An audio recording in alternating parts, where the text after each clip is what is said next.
चलो, class 11th commerce.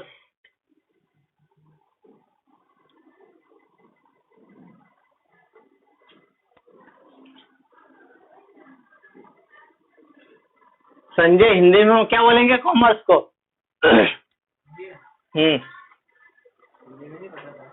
तो फिर कॉमर्स ले लिया, अभी तो हमें हिंदी इंग्लिश में ही नहीं पता है। 10th को तो पता है। मैथ्स को क्या बोलते हैं? गणित। साइंस को और सोशल साइंस को सामाजिक विज्ञान। इतने साल से पढ़े, लेकिन एटलीस्ट हमें ये तो पता रहे कि 11th में हम जो सब्जेक्ट का अभी बात छोड़ दो कि आप एजुकेशन आपको कॉपी किताब में पढ़नी है ना। कॉमर्स का मतलब हिंदी में होता है वाणिज्य। वाणिज्य संकाय नाम ये रहता है। क्या होता है कॉमर्स?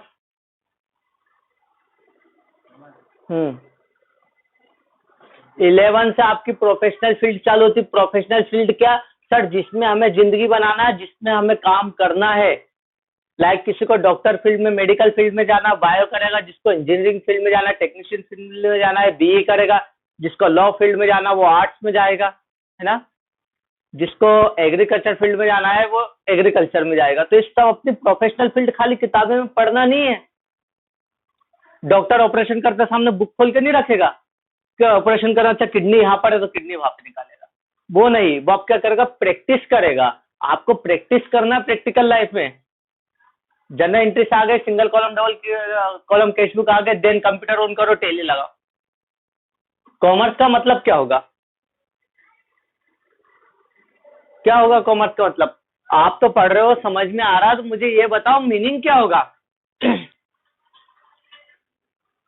पढ़ रहे हो, मैं क्या कह रहा हूँ, मुझे मीनिंग चाहिए। समझ में आ रहा कोई मतलब की बात नहीं। जब आपको ये नहीं पता क्या समझ रहे हो, है ना। क्या होता है कॉमर्स? नवीन जा रहा है ना क्लास, स्कूल? तो ऑनलाइन पढ़ाई होगी। अरे तो ऑनलाइन में भी सुनाई और दिखाई तो दे रहा होगा। क्या हो है? 10th में लिया है 60-70%, अभी जीरो है मेरी नजरों में। ये बेसिक चीज नहीं बता पा रहा हूँ। मैं कह रहा हूँ 92% भी दिखेगा, 99% भी लगेगा। जब तक आपकी एजुकेशन आपकी चेहरों से, बातों से नहीं झलकेगी, तब तक हर इंसान की नजरों में आप जीरो के लाओगे। समझ रहे? मूंछ आने लग गई संजय, दाढ़ी आने लग गई, अब बड़े होने लग गए। अब आपकी गलतियां लोगों को दिखेगी, है ना। समझना पड़ेगा हम क्या पढ़ रहे हैं, क्या चीजें। क्या होगा कॉमर्स? वापस से बताओ तानिया। बताओ बेटा बताओ, जल्दी मुझे जवाब देने वाला चाहिए। कॉमर्स कुछ तो बताते। हिसाब करने को कॉमर्स बोलते हैं। अकाउंट्स बोलते ना, हिसाब का अकाउंट्स बोलते हैं। हमें कॉमर्स का मतलब बताओ। अब बिजनेस के बारे में अपन को सब पता चलता है। बिजनेस के बारे में हमें जानकारी लेना है, वो रहेगी आपकी बिजनेस स्टडीज, जो आपका सब्जेक्ट है। व्यवसाय अध्ययन, हम व्यवसाय के बारे में उसमें अध्ययन करते हैं। हम बिजनेस को समझने की कोशिश करते हैं।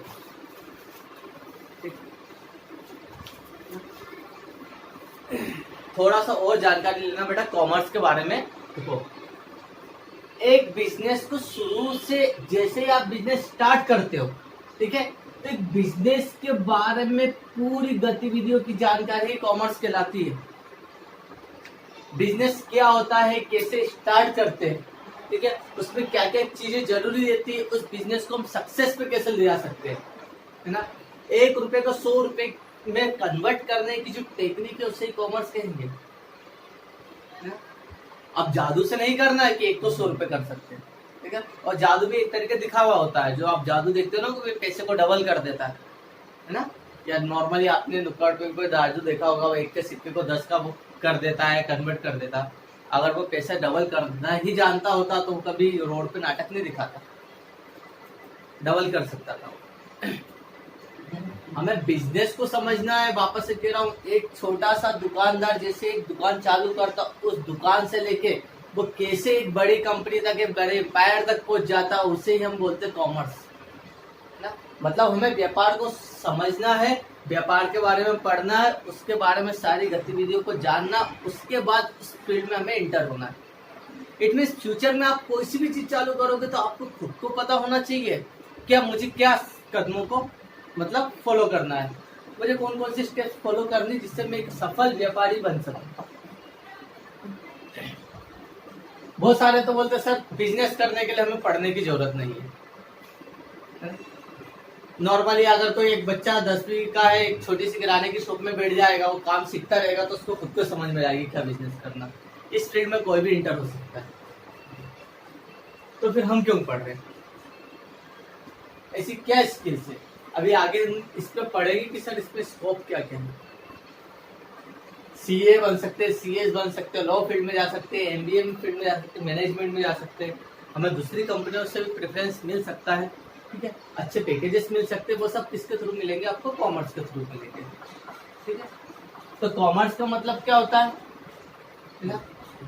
एक बिजनेस का स्टार्टिंग, ऑपरेशन, डेवलपमेंट और अचीवमेंट, है ना। मतलब व्यापार को शुरू करने, चलाने, उसके विकास, है ना, और उसके लक्ष्यों को पूरा करने के लिए जो सारी गतिविधियां हम करते हैं वो क्या कहलाती? कॉमर्स कहलाती है, ठीक है।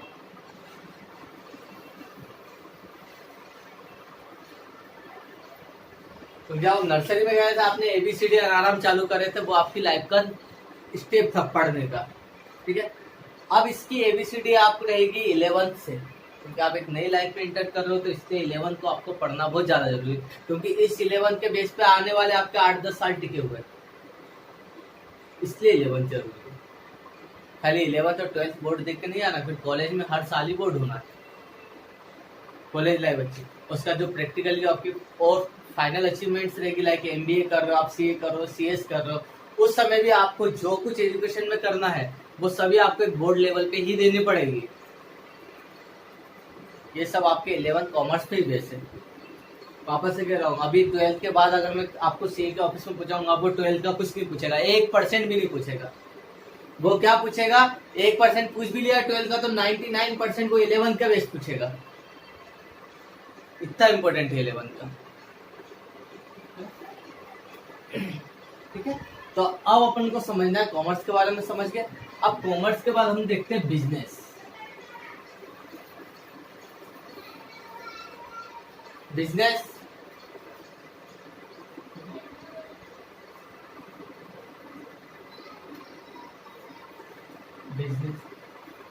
सॉरी, बिजनेस की जगह अपन इसमें टॉपिक ले लेते हैं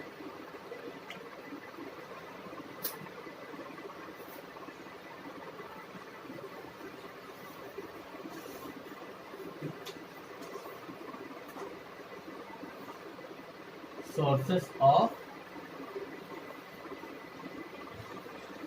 इनकम। एक इंसान कितने सोर्सेस से आय कमाता है? फ्यूचर में आप अगर कुछ पैसा कमाने चाहोगे तो आपके पास कितने सोर्स है? कितने सोर्स है इनकम के? अरे अभी तो पैदा नहीं हुआ है, थोड़ी जानकारी तो होगी कि सर हम जॉब करके कमा सकते हैं, हम बिजनेस से कमा सकते हैं, ये तो पूछ रहा हूँ मैं। सभी से मतलब कमा सकते, कितने? सभी, हर चीज से कमा सकते हैं। सोर्सेस ऑफ इनकम कमर्शियल, मैं कह रहा हूँ आपके जवाब बहुत अच्छे होने चाहिए जब आप किसी से बात करो। हाँ, सर्विस सेक्टर, ठीक है। सर्विस सेक्टर में क्या क्या होगा? सर्विस सेक्टर होता क्या? अगर सेवा देगा, स्कूल हुए, कॉलेज हुए, ऐसे सारे मतलब जैसे बिजली वाले हुए, खुद का बिजनेस करके देखो एज अ कमर्शियल बताऊं, एक इंसान 5 सोर्सेस से इनकम कमाता है हमारे देश में, 5 सोर्स, है ना। अब सर्विस दे के इनकम, वो तो फिर बोलेगा भाई है वो तो गुंडा है, सर्विस देता है, इसको मार देगा, उसको लूट लेगा, सर्विस है। बिजनेस हो गया क्या? वो इनकम हो गई क्या? ठीक है। आप बम बना के बम बेच रहे हो, टेररिस्ट है, वो बिजनेस है सर, वो भी तो चीजें बेच रहा है। नहीं, ऐसी बहुत सारी एक्टिविटीज है जिसमें पैसे का लेन देन तो होता है, लेकिन उसको बिजनेस नहीं माना गया है ना। As per income tax act 1961, आयकर अधिनियम 1961 के अनुसार एक इंसान 5 तरीके से इनकम कमाता है। पहली इनकम का सोर्स होता है उसका इनकम फ्रॉम फ्रॉम सैलरी। या तो आप क्या करोगे, खुद का बिजनेस ओपन करोगे या कहीं पे जॉब करने जाओगे। अगर आपने फ्यूचर में कहीं जॉब करी तो वहां से आपको क्या मिलेगी, सैलरी। तो आपकी इनकम का सबसे पहला हेड है जो लीगल है, कानूनी तौर पे सही है, वो है सैलरी। जहाँ पर एम्प्लॉयर एम्प्लॉय का रिलेशन होता है, एम्प्लॉयर मतलब मालिक, एम्प्लॉय मतलब आप, नौकर। जब आप पे नौकरी करने जाते हो तो वहां पे आप सर्विस प्रोवाइड करोगे, तो आप ये नहीं बोलोगे मैं सर्विस सेक्टर में, वहां पे भी तो आप सर्विस प्रोवाइड कर रहे हो, ये तो आपका सर्विस सेक्टर हो गया, है ना। कोई बच्चा अगर किसी या कोई बंदा किसी रेस्टोरेंट में काम कर रहा है तो वो क्या कर रहा है, वहां पे सर्विस प्रोवाइड कर रहा है। आप एयर होस्टेस में चले गए, आप क्या कर रहे हो, एयर होस्टेस का काम कर रहे हो, तो वहां पर आप कौन हो गए, सर्विस प्रोवाइडर। आप कुछ बेच थोड़ी ना रहे हो, आप सर्विस प्रोवाइड कर रहे हो ना। आप रेलवे में चले गए, टिकट कंडक्टर्स या और टीसी में चले गए, हेल्थ डिपार्टमेंट में चले गए, क्या कर रहे हैं, सर्विस प्रोवाइड कर रहे हैं, तो सर्विस सेक्टर हो गया। लेकिन आपके बीच में जो रिलेशन बना है ना, वो नौकर नौकरी का बना हुआ है, ध्यान रखना ना, मालिक और नौकर का, है ना। एम्प्लॉयर एम्प्लॉय का रिलेशनशिप बनता है किसी कॉन्ट्रैक्ट के अंदर में, और आप जॉब करते हो, ऐसा रेम्यूनरेशन मिलता है आपको, सैलरी। दूसरी इनकम का है कि नहीं सर हमें जॉब नहीं करना है, तो ये वो है जो आपके पूर्वजों ने आपके लिए दे रखी हो। तो इनकम फ्रॉम हाउस प्रॉपर्टी, मकान संपत्ति से आए। या तो इंसान क्या करेगा, जॉब करके इनकम कमाएगा, या जिसके 4-5 मकान है वो किराए से दे देगा तो भी इनकम आ सकती है। अपनी पुरानी वाली कोचिंग क्लासेस थी जो यहाँ पे 114 पे, नीचे वाले का रेंट 25,000, ऊपर का 25,000 रुपये और ऊपर का 15,000 रुपये, 65,000 रुपये जब इंसान के पास मंथली इनकम आती तो जॉब करने जाएगा नहीं। मतलब 65,000 आ रही है, अब मैं क्या नॉर्मली काम करूंगा तो भी घर में फैमिली मतलब अच्छे से रह सकती है।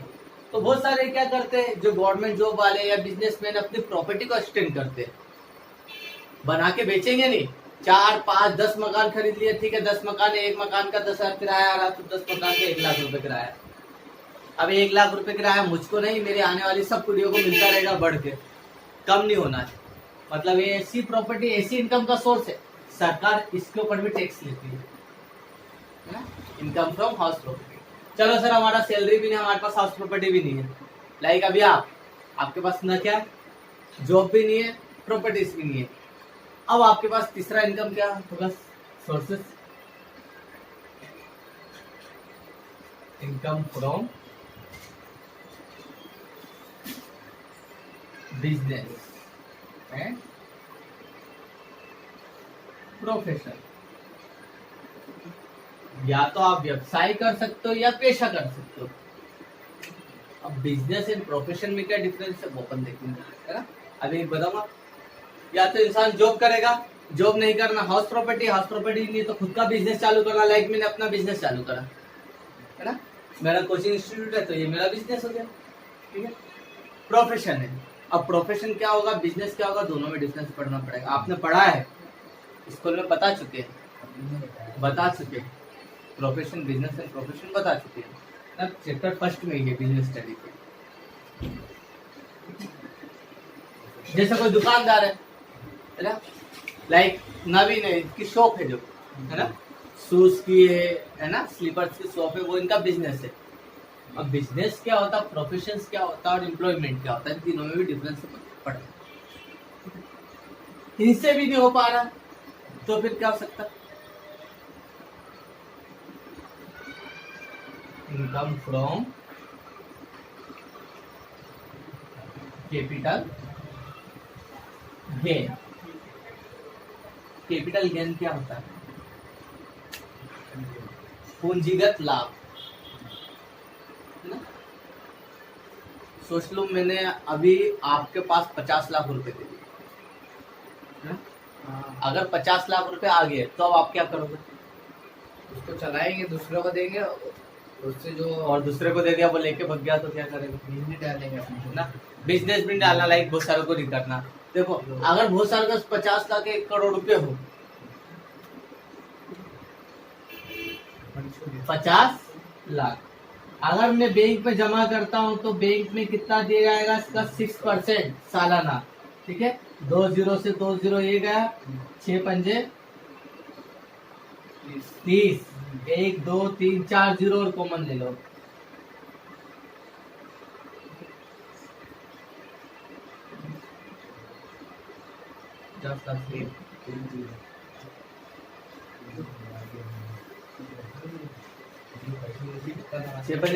कितना हो गया 30 लाख डिवाइडेड बाय ये 30 लाख रुपए आपको सालाना ब्याज मिलेगा, है ना, डिवाइडेड बाय 12, 12 कम 12 और दूना 24 बचा 6, 12 पंजे 7, ब्याज 25,000 रुपये महीने का तो आपको ब्याज ही मिलने लग जाएगा, समझ लो। और यही अमाउंट 1 करोड़ होगा तो आपको 50,000 रुपये महीने ब्याज ही मिलेगा। क्या करने की जरूरत है, कुछ नहीं। सर घर पे बैठे बैठे हम क्या कर सकते हैं, जिंदगी भर ये हमारी सेविंग्स होती है। तो इसको क्या बोलते हैं, कैपिटल गेन। कि आपके पास कुछ बड़ा अमाउंट है और उसको आपने कहीं निवेश कर रखा और वहां से आपको कुछ इनकम हो रही है, इससे बोलते हैं कैपिटल गेन। कि आपने कोई अपनी संपत्तियों को बेच के कहीं से कुछ लाभ कमाया है, ये तो अदर सोर्सेस में जाएगा। लेकिन कैपिटल गेन क्या, आपने अपनी कोई संपत्ति, अभी 50 लाख आएगा कहाँ से लाएगा, आपके 5 मकान थे, एक मकान को आपने बेच दिया, ठीक है। 4 मकान से तो किराया और एक मकान आपका बिका 50 लाख में, इस 50 लाख को अपने बैंक में जमा कर दिया, तो अब यहाँ से भी इंटरेस्ट आ रहा है। और 4 मतलब एक इनकम का कहाँ से आ गया, कैपिटल गेन से, और बाकी का हाउस प्रॉपर्टी से। कैपिटल गेन क्या, जब कोई व्यक्ति अपनी स्थायी संपत्तियों को, फिक्स एसेट्स को बेचता है और वहां से कुछ लाभ कमाता है, उसे बोलते हैं कैपिटल गेन। फॉर एग्जांपल एक अपन यहाँ के प्रैक्टिकल का बता रहा हूँ। जब हम यहाँ पर आए थे तब एक मकान की कॉस्ट कितनी थी, 1995 में, 1995 में एक मकान 1000 स्क्वायर फीट तक का भी कितने में आ जाता था, 5,000 रुपये में आ जाता था। 78 5,000 रुपये में मकान, आज कितने साल हो गए, 25 साल। अगर उस समय एक इंसान की इनकम कितनी थी, कम से कम 500 से 1000 रुपये कमाता था। 95 में एक इंसान की मंथली इनकम थी 1000 रुपये। अगर वो 5 महीने तक अपनी इनकम को जोड़ लेता तो वो एक मकान यहाँ पे खरीद सकता था। समझ रहे हो, साली 5 महीने की इनकम में एक मकान इंसान खरीद सकता था, बट फिर भी लोगों ने नहीं लिया। और आज वही मकान आप खरीदने जाओगे तो यहाँ पे कम से कम 50 लाख में मिलेगा। मतलब 25 साल के डिफरेंस में उसने कितना कमा लिया, 50 लाख का प्रॉफिट हो गया। मतलब 5,000 की प्रॉपर्टी को उसने 25 लाख में सेल करा, इसका मतलब उसने लाभ कमाया। और अच्छा, इसी लाभ को हम बोलते हैं कैपिटल गेन। आपने संपत्ति को बेच के कुछ प्रॉफिट कमाया, कैपिटल गेन। बहुत सारे ये करते। अगर मैं अभी 78 में कोई 25 लाख का मकान खरीदता हूँ और 5 साल उसको होल्ड कर लेता हूँ, डेफिनेटली वो 25 लाख का कितने में बिकेगा, कम से कम 35 लाख में बिकेगा, है ना। 5 साल होल्डिंग पे मैंने कितना कमा लिया, 10 लाख रुपए कमा लिया। मतलब 2 लाख रुपए साल का कमा लिया, समझे ना। 2 लाख रुपए मैंने साल का कमा लिया, ये होता कैपिटल गेन। किराया तो आ रहा था, 2 साल का किराया भी दे रखा था, वो आ रहा है, और प्लस सेल भी कर दिया, इससे बोलते कैपिटल गेन। बहुत सारे ये करते हैं, प्रॉपर्टी खरीद ली, रख दी बहुत टाइम तक के लिए, उसके बाद उसको सेल करा, उससे अच्छा प्रॉफिट भी कमा लिया, प्लस रेंट भी मिला। जब तक उसको 2 साल रेंट मिला, वो इनकम कहाँ पे गई, इनकम फ्रॉम हाउस प्रॉपर्टी में। और जैसे ही उसको बेच दिया तो 25 लाख की चीज 35 लाख में बेचे, तो 10 लाख का जो उसको लाभ हुआ, इस प्रॉफिट को हम क्या बोलेंगे, कैपिटल गेन। प्रॉफिट क्यों नहीं बोलेंगे, क्योंकि बिजनेस करते तो प्रॉफिट होता है, इनकम, है ना। यहाँ पर हमें क्या हो रहा है, कैपिटल गेन। क्लियर। ये 4 मेजर सोर्सेस होते हैं। इसके बाद कौन सा सोर्स होगा, फ्रॉम अदर सोर्सेस, अन्य स्रोतों से। इसके अलावा भी कुछ और इनकम होती है जो सर जेन्युइन है, लीगल है, लेकिन कम हो रही है। कभी लाइक पहली इनकम आ जाएगी आपकी इंटरेस्ट, ब्याज। बैंक से आपको ब्याज मिल गया, पैसा जमा था, सेविंग अकाउंट था, कुछ अकाउंट था, है ना, कहीं एफडी कर रखी थी, वहां से इंटरेस्ट मिला, है ना। ये क्या हो गया, आपके अदर सोर्सेस। दूसरा क्या होगा, लॉटरी खुल गई बहुत सारों की, लॉटरी इनकम ना, जैसे आप बॉम्बे में चले जाओ, वहाँ पे महालक्ष्मी वो लॉटरी है, बहुत सारे लोगों को क्या करते हैं, लॉटरी टिकट खरीद लेते हैं, किसी की किस्मत खुलती किसी की नहीं खुलती, मतलब वहाँ पे भी उनको पैसा मिलता है, लॉटरी इनकम। यहाँ पर भी लॉटरी की टिकट मिलती है, पेपर में आता है, फिर उसमें जो नंबर लग जाता है पहला दूसरा तीसरा, उनको अच्छा अमाउंट मिलता है ना, ये होती लॉटरी इनकम। और फिर ना विनिंग प्राइज, कोई सा प्राइज जीत लिया आपने, प्राइज भी नहीं इनकम, ठीक है। बहुत सारे आजकल वो आ गया ड्रीम 11 टीम बनाते हैं, बहुत सारों को 1 करोड़ 50 लाख 40 लाख ऐसे आ गई, फर्स्ट रैंक लग गई, किस्मत है। अब वो इनकम आ गई, वो इनकम किस में जाएगी, अदर सेक्टर में, ठीक है। उस पर फ्लैट 30% का टैक्स लगता है, 30% टैक्स लगता है, क्योंकि वो आपके क्या है, उस सोर्स से लगी है जो आपका कंटिन्यू सोर्स नहीं है, आय का रेगुलर स्रोत नहीं है। और भी अदर इनकम है, हॉर्स रेस आपने कर दिया है, ठीक है। कोई गेमलिंग इनकम है, जो क्या गेमलिंग इनकम क्या, जैसे गोवा में गेमलिंग चलती है ना, हम आम भाषा में बोले तो जुआ चलता है, यहाँ पे क्या बैन है, लेकिन दूसरे स्टेट्स में ये क्या होता है, नॉर्मली है, वो लीगल है। तो ये इनकम क्या होगी, इनकम फ्रॉम अदर सोर्सेस में, मतलब इन 4 सोर्सेस के अलावा आपने कहीं से और इनकम कमाई है जो कानूनी रूप से सही है, ध्यान रखना, वापस से कह, जो कानूनी रूप से सही है वो आ जाएगी इनकम फ्रॉम अदर सोर्सेस में। क्लियर है। अब कॉमर्स का इंपॉर्टेंस कहाँ पर होगा। अब आपने बोला ना सर हमने कॉमर्स लिया तो उसका फायदा क्या है, वही चीज मैं बता रहा हूँ।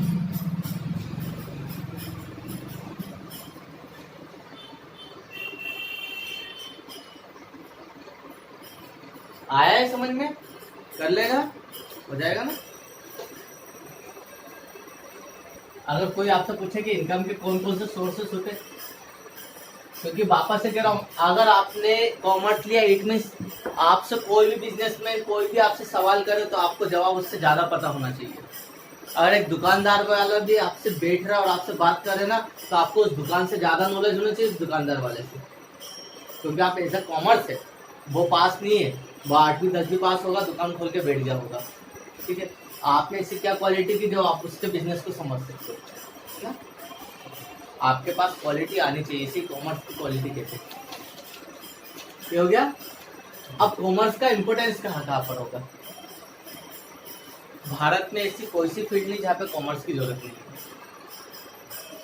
डॉक्टर है, हॉस्पिटल है, वहां पर भी एक अकाउंटेंट बैठा रहेगा, वहां पर भी एक सीए बैठा रहेगा, वहां पे भी एक एमबीए वाला बैठा रहेगा, तीनों किससे बिलोंग करते हैं, कॉमर्स फील्ड से। बिना सीए के कोई सा भी बिजनेस लीगली रन नहीं हो सकता, बिना अकाउंटेंट के बिजनेस क्या होगा, एक तरीके से रुक जाएगा, है ना, क्योंकि हिसाब किताब संभालने वाला कोई नहीं होगा, तो बिजनेस को है ना चलाने की परमिशन नहीं मिल पाएगी सरकार की तरफ से। जरूरी है अकाउंटेंट रखना, जरूरी है। वापस से कह रहा हूँ, है ना, एक हार्ट है कॉमर्स, पूरे हर बिजनेस का एक हार्ट है, दिल है धड़कता हुआ, ठीक है। पैसा क्या है, ब्लड है, लिक्विड, ठीक है। मैनेजमेंट एमबीए क्या, दिमाग, बिजनेस का दिमाग है, माइंड है। और ध्यान रखो, कॉमर्स वाला हमेशा हर बिजनेस के सबसे टॉप पोस्ट पे बैठ सकता है, मैनेजिंग डायरेक्टर रखने के, ठीक है, और खुद का बिजनेस भी खोल सकता है।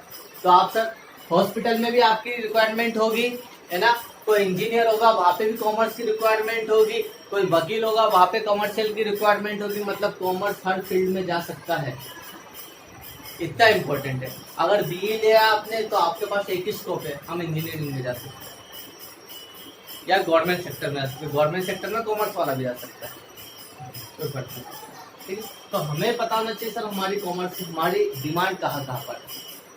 हर फील्ड में, एक छोटे दुकानदार से लेकर बड़ी से बड़ी कंपनी तक, मल्टीनेशनल कंपनी में भी कॉमर्स की डिमांड है, ठीक है। अब इस डिमांड को हम, है ना, कैसे समझेंगे, हमें आगे क्या करना पड़ेगा, कागज नहीं देखेगा कोई भी। वापस से कह रहा हूँ सर 80%, 90%, 100% मुझे कोई मतलब नहीं। जब इंटरव्यू लेता है HR, ह्यूमन रिसोर्स मैनेजमेंट आपका इंटरव्यू लेता है, उसको नहीं देखना है, उसका रीजन है जब आप इंटरव्यू देने जाओगे यहाँ पर 500 लोग बैठे रहेंगे इंटरव्यू के लिए, है ना, इस 500 में से, ठीक है, पोस्ट कितनी निकलेगी? मुश्किल से 10 पोस्ट, 10 पोस्ट निकलेगी और 500 लोग बैठे रहेंगे। आपको 490 लोगों को क्या करना पड़ेगा? पीछे छोड़ना पड़ेगा। लाइक मैं ही और मैंने बोल दिया कि यहाँ पर किसकी जरूरत है? अकाउंटेंट की जरूरत है। आप सब आए इंटरव्यू देने, सभी कॉमर्स फील्ड के सभी अकाउंटेंट। अब 490 में से कम 100 लोग ऐसे होंगे जो 90% के ऊपर होंगे। समझ रहे? आपको ही क्यों जॉब मिलेगी? क्या रीजन है आपको ही जॉब मिलेगी? 490 लोग है ना, 500 लोग है, 500 में से 490 को आपको छोड़कर टॉप 10 में आना है। HR कभी भी, है ना, मैंने क्या बोला बस आपको कि आप पास हुए, जो आपकी डिग्री है ना वो खाली आपको इंटरव्यू की सीट पे ले जाके बिठा सकती है कि सर आपने बोला था ग्रेजुएशन चाहिए, मेरा ग्रेजुएशन है, ये मेरी डिग्री है, और आप इंटरव्यू पे जाके बैठ सकते हो। बाकी अब पास कैसे हो गए इंटरव्यू से? आपका नॉलेज और आपकी स्किल्स काम करेगी।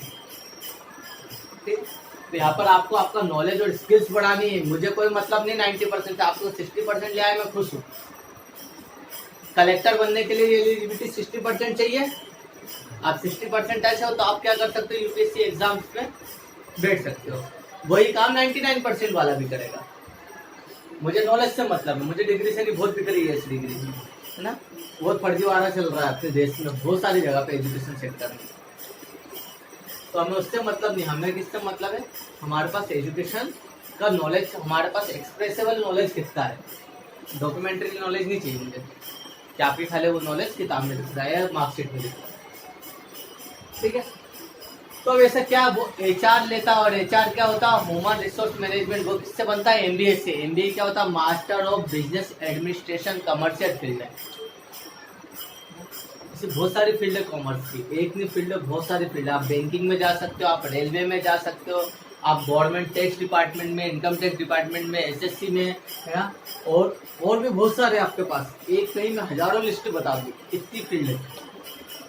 बस यहाँ पे रिस्पॉन्स किसको मिलेगा? जिसके पास नॉलेज है। 60% काफी है, नॉलेज 80-90% होना। ठीक है बेटा, बंद कर दो।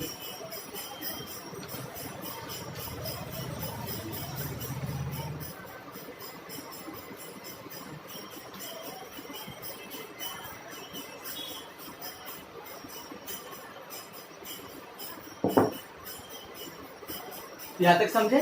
अब 3 सोर्सेस देखते हैं। ये 5 सोर्स आपको बुक में नहीं दिए, बुक में नहीं दिए, ये मैंने बताया अभी। ये आपको कब मिलेंगे? जब आप कॉलेज लाइफ में पहुंच जाओगे, इनकम टैक्स लोगे तब मिलेंगे आपको। बुक के हिसाब से बिजनेस, प्रोफेशन और एम्प्लॉयमेंट, ये बताया था मैम ने स्कूल में। क्या? हाँ स्कूल में हो ना अभी? हाँ स्कूल में ये बताया था। क्या होता बिजनेस? बिजनेस मतलब एक व्यवसाय। व्यवसाय, ये तो हिंदी में ट्रांसलेट करके बताया। मीनिंग क्या है व्यवसाय? व्यवसाय किसी भी काम को करना जिससे हमारी आमदनी निकलती हो। तो जॉब भी हुआ, आमदनी। आपने जॉब कर रहा मतलब बिजनेस कर रहे हो क्या? कोई काम करने गए तो आप क्या बोलोगे? बिजनेस कर रहा हूँ। नहीं तो फिर क्या होगा? जो खुद का, क्या? खुद करते हैं, क्या खुद करते? खुद का स्टार्ट करते हैं ना। खुद का क्या स्टार्ट करा? पार्लर करा है आपने स्टार्ट खुद का, बिजनेस में आएगा कि प्रोफेशन में आएगा? प्रोफेशन में होगा सर। यही चीजें तो बेटा मैं बता रहा हूँ। संजय पढ़ रहा ना बेटा, बताना ऑनलाइन क्लासेस अभी निकाल ले बुक, पहले दूसरे पेज पे बता दूंगा क्वेश्चन। क्या कर रहा तो? वही चीजें तो मुझे चाहिए। मैंने कमिटमेंट करा था 11 से मैं पढ़ाऊंगा। मैं 11th अभी भी नहीं पढ़ाता हूँ, और तुम आ सकते हो कल 2 बजे, है ना, स्कूल में, और देख लो कितनी भीड़ होगी वापस। खाली 12th की, लास्ट ईयर भी देख लिया करो, समझ जाया करो कि सर कुछ तो पढ़ाते होंगे कि जो बच्चे इतने आते हैं, इतनी भीड़ लगी रहती है। अभी भी ऑनलाइन क्लासेस में बहुत सारे बच्चे देखेंगे, मुझे आपको ही स्पेशली मैंने कहा था, आप में से एक भागीरथ को भी था, लेकिन भागीरथ सुना नहीं इसने। व्यवसाय क्या होता है? बिजनेस। ठीक है, बहुत सारी एक्टिविटीज जिसका मोटिव क्या होता है? Earning profit. All those legal activities which is, है ना, main aim to earning profit. बहुत सारी गतिविधियां क्रय विक्रय के, है ना, परचेस ऑफ, है ना, purchase and sale of goods and service for earning profit is called business.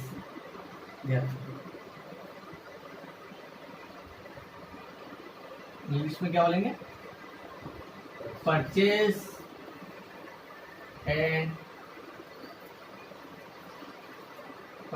And sale of goods and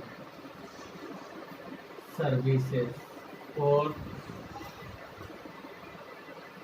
earning profit. वस्तुओं और सेवाओं का क्रय विक्रय लाभ कमाने के उद्देश्य से किया गया है, तो वो आपका व्यवसाय होगा। कोई सी भी चीज के भैया मैंने 5 रुपए में खरीदा, 7 रुपए में आपको बेचा, ठीक है, 2 रुपए का प्रॉफिट कमाया, चीजों को बेचा, बिजनेस हो गया। पार्लर में आप कटिंग करवाने गए, आपने क्या करा? सैलून ने आपको, है ना, हेयर कट किए, पैसा लिया, वो उसका बिजनेस हो गया। बिजनेस भी बोल सकते हैं उसका, प्रोफेशन भी बोल सकते हैं। प्रोफेशन क्या होगा वो मैं आपको बताऊंगा, ठीक है। तो क्या होगा? Goods and services for earning profit, है ना, वस्तु और सेवाओं की खरीदी बिक्री। वस्तु मतलब गुड्स, सेवाएं मतलब सर्विस की परचेस एंड सेल, है ना, इज कॉल्ड बिजनेस। समझ में आ गया? सर हम कोई सी भी चीज खरीद रहे बेच रहे हैं, गुड्स और सर्विस 2 चीज आनी चाहिए इसके अंदर। Goods and service. गुड्स का मतलब वो सारी चीजें इसको देख सकते, छू सकते, महसूस कर सकते हैं, ठीक है, उसको हम खरीद रहे बेच रहे हैं, ये किस में जाएगा? बिजनेस। सर्विस, सर्विस क्या होगी? सेवा है भैया, आप भी बता रहा था ना, बताओ। मतलब सही बात है, जैसे आप स्कूल में पढ़ाते हैं, कोचिंग में पढ़ाते हैं, बहुत सारे ऐसे सेक्टर्स होते हैं जो क्या कर रहे, चीजों को खरीद रहे, मतलब भौतिक चीजों को जिसको देख सकते, छू सकते, उनको खरीदी बिक्री नहीं कर रहे हैं, वो अपनी सेवाएं प्रदान कर रहे, सर्विसेज दे रहे। फॉर एग्जाम्पल, स्कूल में गए, आपको सर्विस मिली, है ना, सेवा सर्विस सेक्टर, है ना। बिजनेस में 2 सेक्टर होते हैं, एक होता है गुड्स का सेक्टर, दूसरा होता है सर्विस का सेक्टर, है ना। गुड्स के सेक्टर को ट्रेड कहते हैं, व्यापार, है ना। व्यापार और व्यवसाय में अंतर होता है, ट्रेड और बिजनेस में। सर्विस, स्कूल में गए, कोचिंग में गए, सर्विस मिली, है ना, ट्रेन में गए, सर्विस मिली, बस में गए, आपने बोला बस वाले से कि भैया मैं देवास तक छोड़ दूं, है ना। आप खरीदी बिक्री तो क्या हो रहा है, वो क्या बेच रहा है? आपको सर्विस पहुंचा रहा है, सर्विस बेच रहा है, और आपने क्या खरीदी? सर्विस। ऐसा तो नहीं कि आप वहां पे गए, स्टेयरिंग उठा के ले आए, सीट उखाड़ के ले आए, नहीं सर हमने पैसे दिए तो सीट हमारी, ऐसा तो नहीं ना। वहां पर आपने क्या प्रोवाइड करी? सर्विस मिली, आपको सेवाएं। मूवी देखने गए, सर्विस मिली, होटल गए, खाना खाया, उसके अलावा होटल में आपको सर्विस मिली। और भी है, पार्लर में गए, सर्विस मिली, बैंक में गए, सर्विस मिली। क्या हम हमारा पैसा जमा करते हैं और जरूरत पड़ने पर उसको निकाल लेते, सर्विस। भारत में सबसे बड़ा सेक्टर सर्विस सेक्टर है, सर्विस सेक्टर बहुत बड़ा सेक्टर है, इसे क्या बोलेंगे? बिजनेस। समझ में आ गया? गुड्स और सर्विस 2 सेक्टर है। अब आपको चूज करना है हमें किस में जाना है, हमें सर गुड्स के ट्रेड सेक्टर में जाना, मतलब ओनली बाइंग और selling of goods is called trade, व्यापार। आप सुनते ना, व्यापारी है, व्यापारी का मतलब क्या होता है? ट्रेडर का मतलब क्या होता है? व्यापारी। व्यापारी का मतलब वो किसी गुड्स को खरीदता बेचता है। एक दुकान वाला क्या होगा? व्यापारी होगा, किराना शॉप वाला, है ना, उससे हम क्या बोलेंगे? व्यापार। और जिसके व्यवसाय के अंदर दोनों इंक्लूड होगा, purchase and selling of goods and service for earning profit is called business, और purchase and sale only goods is called trade. Trade मतलब व्यापार।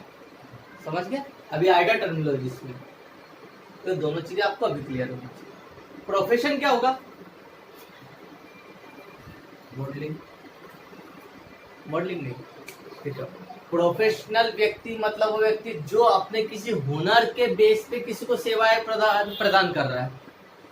कुछ उसने पहले सीखा है, उस हुनर के बेस पे, स्पेशल नॉलेज के बेस पे क्या कर रहा है, अपनी सर्विस प्रोवाइड कर रहा है ना। गैरेज ना, प्रोवाइडिंग सर्विस, ठीक है, बाय स्पेशल स्किल्स। और प्री नॉलेज, पूर्व ज्ञान प्रशिक्षण के बेस पे इतना सीख लिया है कि वो दूसरों से एक अलग हो गया, ठीक है। उस व्यक्ति को हम क्या बोलेंगे, प्रोफेशनल व्यक्ति कहेंगे। जैसे डॉक्टर, डॉक्टर बिजनेस करता है क्या, नहीं, जॉब कर रहा है, किसी ने क्लिनिक खोल रखा है, बिजनेस में है क्या, नहीं। आप इतने बोलोगे मेरा क्लिनिक है, मैं बिजनेस कर रहा हूँ, नहीं। जॉब भी किसी की नहीं कर रहा, उसका खुद का क्लिनिक को प्रोफेशन है। उसने क्या करा, पहले डॉक्टरी को सीखा, है ना, स्पेशल नॉलेज लिया, स्किल्स के बेस पे क्या कर रहा, सर्विस प्रोवाइड कर रहा आपको। सर्विस क्या प्रोवाइड कर रहा, आपका ट्रीटमेंट कर रहा है ना। वकील भी क्या कर रहा है, पूरा लॉ पढ़ता है, कानून की जानकारी रखता है, फिर कुछ सर्विस प्रोवाइड करता है, कुछ बेचता थोड़ी ना। जो भी नहीं कर रहा वो तो उसका खुद का बिजनेस है, प्रोफेशन। कल से आपके साथ बुरा हो गया तो आपको डिपेंड करने के लिए आपके साथ केस लड़ सकता वो। इंजीनियर प्रोफेशन में आएगा, सीए चार्टर्ड अकाउंटेंट प्रोफेशन में आएगा। हिंदी में क्या बोलेंगे किसको, पेशा, हिंदी में बोलेंगे इसको पेशा। सुना ना, पेशेवर व्यक्ति, पेशेवर व्यक्ति मतलब प्रोफेशनल व्यक्ति। सीए, डॉक्टर, इंजीनियर, ठीक है, वकील, ये सब एक प्रोफेशनल व्यक्ति होते हैं। ये सबसे पहले चीजों को सीखते समझते, उसके बाद उनके पास इतनी स्किल्स हो जाती कि और से अलग होता। अब ये नहीं, देखो बिजनेस और प्रोफेशन में क्या, एक डॉक्टर को किराने की शॉप पे बिठा दो, चला लेगा किराने की शॉप को, क्यों नहीं चला पाएगा, डॉक्टर है, किराने की शॉप पे क्यों नहीं चला। कल से मैं आपको बिठा दूंगा, क्या जानकारी नहीं। आपने बोला डेटोल, तो डेटोल की जगह 555 नहीं दे देगा। एक दिन तो समझेगा, चलो सोप इधर रखे, है ना, खाने की चीज इधर रखी हुई, दाल शक्कर इधर रखी हुई, समझ जाएगा, एक दिन में समझ जाएगा, है ना। आपने बोला डॉक्टर को कि भैया मुझे क्या चाहिए, पेप्सोडेंट चाहिए, तो पेप्सोडेंट ही निकाल के देगा। आपने बोला कितने का, वो एमआरपी देख के बेच देगा। कितना टाइम लग रहा है उसको, 1 दिन 2 दिन 3 दिन किसी दुकान को समझने में, समझ लेगा। लेकिन उसी दुकानदार को डॉक्टर की क्लिनिक में बिठा दो, भैया इलाज कर, जिंदगी निकाल देगा तो भी नहीं कर पाएगा। कैसे करेगा, उसको नॉलेज है क्या, नहीं देखा। तो प्रोफेशनल व्यक्ति के पास स्पेशल नॉलेज रहता है, एक बिजनेसमैन के पास जनरल नॉलेज रहता है, सामान्य ज्ञान, ठीक है। तो बिजनेस के रिगार्डिंग वो जीके वाला नहीं, बिजनेस के रिगार्डिंग वो बिजनेस से जुड़े ज्ञान रहेगा, ठीक है। इसके पास स्पेशल व्यक्ति, वैसे कह रहा हूँ, एक डॉक्टर को आप शॉप पे बिठा दो, बिजनेस इजीली कर लेगा। प्रोफेशन में बहुत नॉलेज चाहिए, ठीक है। एम्प्लॉयमेंट का मतलब होता है नौकरी, रोजगार ना। यहाँ पर क्या है, जहां पर आप जॉब करते हो, इसे हम क्या बोलेंगे, एम्प्लॉयमेंट। या तो आप बिजनेस करोगे, या सीए या सीएस बन के प्रोफेशनल ही रहोगे, या तो फिर आप जॉब करोगे। जॉब में एम्प्लॉयर एम्प्लॉई है ना, मालिक नियोक्ता और कर्मचारी के बीच में एक ऐसा संबंध है जिसको हम क्या कहते हैं, नौकरी, ठीक है। इसे हम बोलते हैं एम्प्लॉयमेंट। यहाँ पर आप एक बिजनेसमैन को इनकम क्या होगी, उसको जो इनकम होगी उसको क्या बोलेंगे, प्रॉफिट। एक डॉक्टर को क्या मिलता है, फीस। अब डॉक्टर ये तो नहीं बोलेगा ले इलाज करा ला प्रॉफिट दे, प्रॉफिट तो बोलेगा नहीं, इसकी जगह क्या बोलेगा, वो फीस। सीए को भी फीस मिलती, वकील भी क्या करता है, अपनी फीस लेता है, इंजीनियर भी अपनी फीस लेता है, कि जो उसने सर्विस प्रोवाइड करी फीस। आप स्कूल में भी क्या देंगे, सरों को फीस देंगे, क्योंकि मैं भी प्रोफेशनल व्यक्ति हूँ, मुझे नॉलेज है, पहले इसको पढ़ा समझा, है ना, कुछ चीज बेचने का आपको सर्विस प्रोवाइड कर रहा हूँ अंडर स्पेशल स्किल्स और नॉलेज के बेस पे। ये क्या हो गया, प्रोफेशनल। तो एक प्रोफेसर भी क्या कहलाता है, प्रोफेशनल व्यक्ति कहलाता है। एक टीचर भी प्रोफेशनल व्यक्ति कहलाता है, ठीक है। तो इसकी इनकम क्या होगी, फी। और एक जॉब करने वालों को क्या मिलती है, एज अ इनकम, सैलरी, वेतन। देखो इनकम को भी 3 तरीके से कहा है। एक बिजनेसमैन को इनकम होगी, उससे प्रॉफिट बोलेगा वो, है ना। दुकानदार बोलेगा मैंने लाभ कमाया। एक डॉक्टर बोलेगा मुझे फीस मिली, उसकी इनकम, है ना। और एक एम्प्लॉयमेंट क्या बोलेगा, मुझे एज अ इनकम सैलरी मिली। तीन है, तीनों में रिस्क कहाँ पे है, सबसे ज्यादा रिस्क कहाँ पर है, सैलरी। पैसा किस में लगेगा सबसे ज्यादा, बिजनेस में कैपिटल, बिल्कुल। सबसे ज्यादा कैपिटल मतलब पैसा कहाँ पे लगेगा? लार्ज कैपिटल लगती बिजनेस में ना। एक छोटी सी दुकान में खोल लो किराने की, आपको फर्नीचर लगाना पड़ेगा, बर्नियां रखनी पड़ेगी, उसमें स्टॉक भरना पड़ेगा, कितना सारा सामान रहेगा। मतलब सबसे ज्यादा कैपिटल लगती है बिजनेस में। प्रोफेशन में कितनी कैपिटल लगेगी? स्मॉल, बहुत कम। कोई सा भी प्रोफेशन में पैसा कैपिटल बहुत कम है। लाइक मेरा प्रोफेशन, क्या लगी मुझे कैपिटल? बोर्ड मारकर डस्टर, काम खत्म। बताओ, एक डॉक्टर को क्या लग रहा है? क्लिनिक में बस एक नॉर्मल फर्नीचर, इक्विपमेंट, है ना, चेक करने के लिए थर्मामीटर से और जो भी चीजें है ना, वो चेक करने के लिए रख लिया। वो भी उनकी कैसी एसेट से लॉन्ग टर्म चलेगी। एक बार खरीदा, मेडिसिन की बात हो बाहर से देखूंगा, मेडिकल से लाओ। आप तो मेरा काम है आपका ट्रीटमेंट करना, जो दवाई रहेगी वो रेफर कर दूंगा। बाकी डॉक्टर को क्या पैसा लग रहा है? नहीं ना, उसकी स्किल्स है, उसका नॉलेज है। तो सबसे कम कैपिटल क्या लगेगी? प्रोफेशन पे, है ना। वकील का भी देखो, वकील को क्या कैपिटल लग रही है? बहुत सारे कोर्ट में निकले, छाता खोल के बैठ जाएंगे नीचे। अभी तो सर एक छाता लगी कैपिटल, तो कम है। क्योंकि दुकानदार को कितनी, कोई सी भी दुकान खोलो, पान की दुकान से लेके बड़ा से बड़ा बिजनेस देखो, उसको कितनी कैपिटल लगती है ना। स्टॉक भरना पड़ता है, फिर खाली होगा, फिर स्टॉक भरना पड़ेगा, मतलब उसको बहुत बड़े लेवल पे कैपिटल लगेगी। एक डॉक्टर को बहुत कम कैपिटल रहेगी ना, उसको ना के बराबर। और एक एम्प्लॉयमेंट में, जॉब में नो कैपिटल, कोई पैसा नहीं लगेगा। 10-20 रुपए रिज्यूम के लगेंगे बस। जॉब करने गए, जो लगाने वाला बिजनेस वाला है वो पैसा लगाएगा, आपको तो क्या करना है? जॉब करना, कोई पैसा थोड़ा लगना है। इट मीन पैसा किसमें नहीं लगता? एम्प्लॉय, है ना।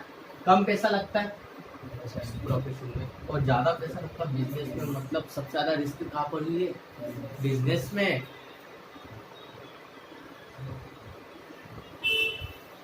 सबसे हाई रिस्क होती है बिजनेस में। जितना ज्यादा पैसा उतनी बड़ी रिस्क।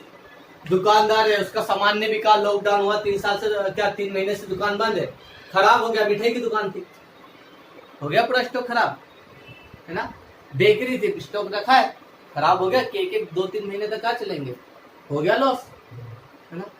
बहुत सारे कि मेडिकल स्टोर है हमारा, साल भर तक नहीं चला, बहुत सारी दवाई खराब हो गई, लॉस, है ना।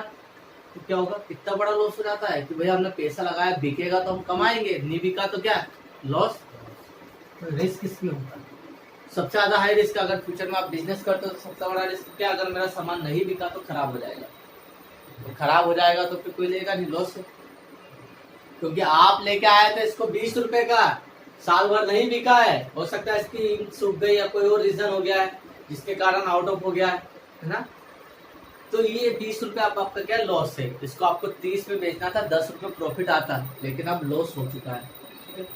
प्रोफेशन में क्या रिस्क है? Low risk. रिस्क तो है बेटा, लेकिन कम रिस्क है। क्यों कम रिस्क है? एक डॉक्टर को क्या रिस्क है? ऑपरेशन थोड़ा बहुत बिगड़ सकता है, या जो मैंने केबिन लिया है रेंट पे, हो सकता है कि स्टार्टिंग के 2-3 महीने क्लाइंट्स कम आए तो रेंट उसको उनकी जेब से देना पड़े। अदरवाइज रिस्क क्या है ना, उनका इनकम कम होने की रिस्क है, लेकिन लॉस होने की रिस्क नहीं है। उसको पता है मेरे पास प्रोफेशन, या तो मुझे इनकम होगी या नहीं होगी। इसको क्या रिस्क है? अगर इनकम नहीं हुई तो सामान खराब भी हो रहा है ना, और माइनस में पैसा डूबता जाएगा। तो इस पे हाई रिस्क है, इस पे लो रिस्क है, और इस पे नो रिस्क। जॉब करोगे तो आप क्या सोचोगे? टूट फूट हुई तो मालिक की, नुकसान हुआ तो मालिक का, है ना। जो कुछ होगा मालिक का, मुझे किससे मतलब है? खाली सैलरी से। सोच है लोगों की, यही सोच है, हालांकि गलत सोच होनी चाहिए। अगर आप सोचोगे कि यार नुकसान हुआ तो मालिक का, मुझे क्या, मुझे सैलरी से मतलब, बाद में प्रॉब्लम होगी ना इसकी। तो ये रिस्क है।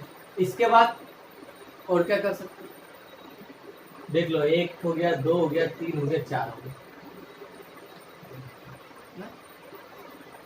और क्या डिफरेंस बता सकते हैं? Code of conduct. Code of conduct मतलब ड्रेस कोड, है ना।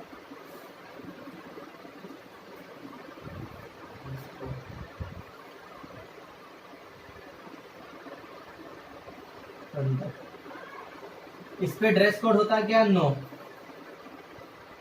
Code of conduct, dress code. एक बिजनेसमैन व्यापारी कोई नॉर्मली कोट और पहनता होगा, टाई लगाता होगा, बस वो ये ड्रेस ऑफ कंडक्ट है ना। इसमें नहीं होता, इसमें होता है yes. Doctor white code of conduct है ना, वकील ब्लैक में रहेगा, सीए टाई कोड में रहेगा, मतलब इनका कोड ऑफ कंडक्ट होता है ना कि ये क्या रहेंगे, अपनी पहचान के लिए एक ड्रेस कोड इन्होंने रखा हुआ है। ठीक है, तो पुलिस वाला आया तो उसका भी कोड ऑफ कंडक्ट होता है, उसकी ड्रेस है ना। तो जैसे इनका भी कोड ऑफ कंडक्ट होता है, इनकी एक पहचान होती है। और इसमें कोड ऑफ कंडक्ट क्या होता है, उसकी यूनिफॉर्म। आप जॉब कर रहे हो, आपको क्या है, उस कंपनी की जो यूनिफॉर्म है वो पहन के आना पड़ेगा ना। इसमें हो रहता है यस अंडर एग्रीमेंट। जो भी आपने बिजनेस में एग्रीमेंट हुआ उसके अकॉर्डिंग आपको क्या करना पड़ेगा, कोड ऑफ कंडक्ट करना पड़ेगा। ठीक है, तो वापस समझाओ, बिजनेस का मतलब है बहुत सारी एक्टिविटीज, परचेस और सेल की, sale of goods and service, वस्तु और सेवाओं की खरीदी बिक्री, लाभ कमाने के उद्देश्य से, earning object profit is called business. Business से जो इनकम होती है उसको हम क्या कहते हैं, प्रॉफिट है ना। इसमें पैसा लगता है, कैपिटल बहुत बड़ी लेवल पे, जितना ज्यादा पैसा लगा उतनी हाई रिस्क होती है। इसका कोई कोड ऑफ कंडक्ट नहीं होता है। इसके अंदर नॉलेज चाहिए क्या,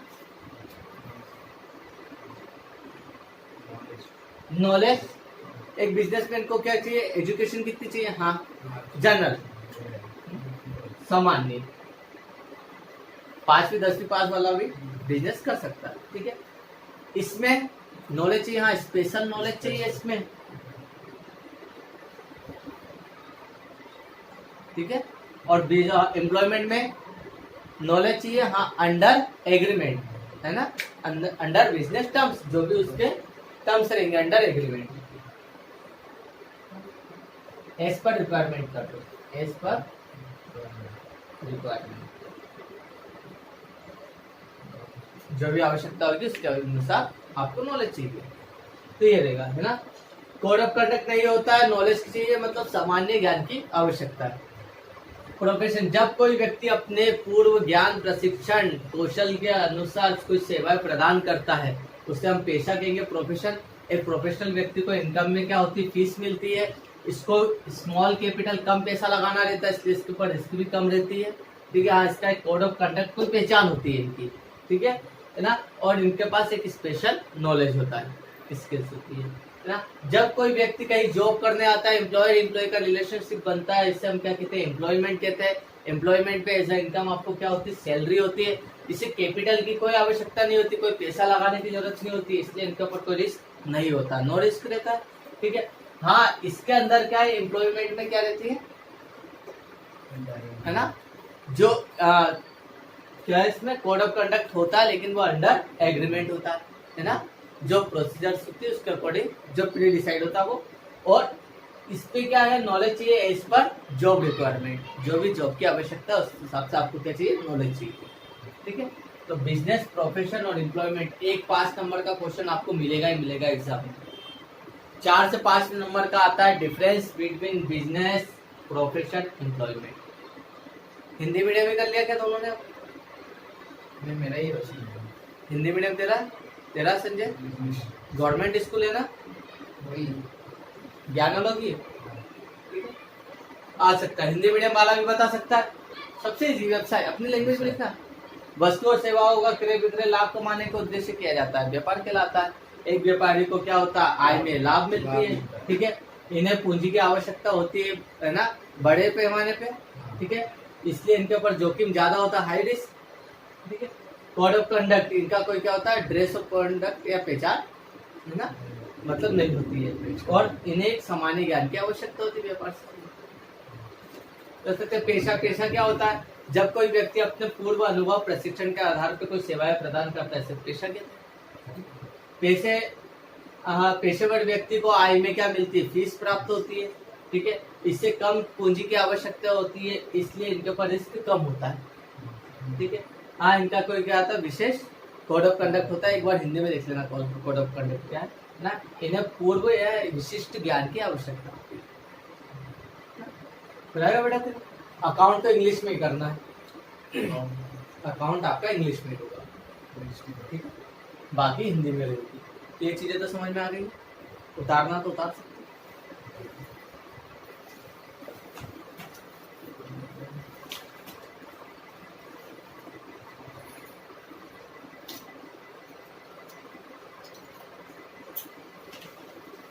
ठीक है ना बेटा, बाकी अब कल करेंगे अपन।